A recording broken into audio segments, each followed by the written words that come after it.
Once upon a time, there was a family living in an ordinary apartment in a small town. The family had rented this apartment before moving to a town they had never known. The apartment had an old and mysterious atmosphere.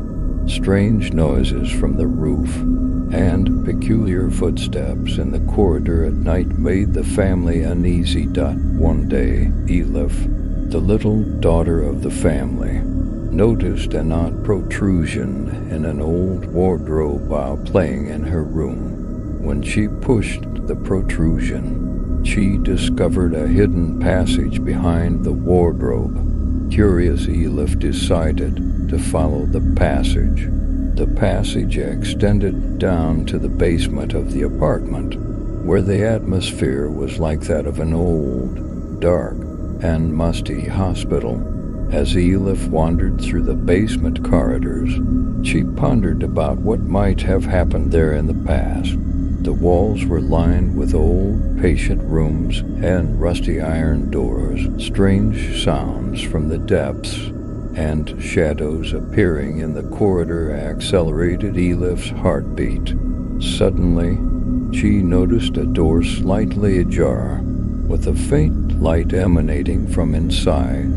Upon opening the door and entering, she found herself in a brightly lit yet horrifying hospital room. In the room, there were strange shadows moving and bizarre creatures struggling to breathe. Moans and whispers of patients echoed from every corner of the room. In horror, Elif noticed a figure on an old hospital bed in the middle of the room. The figure resembled someone with hollow eyes and a pale face.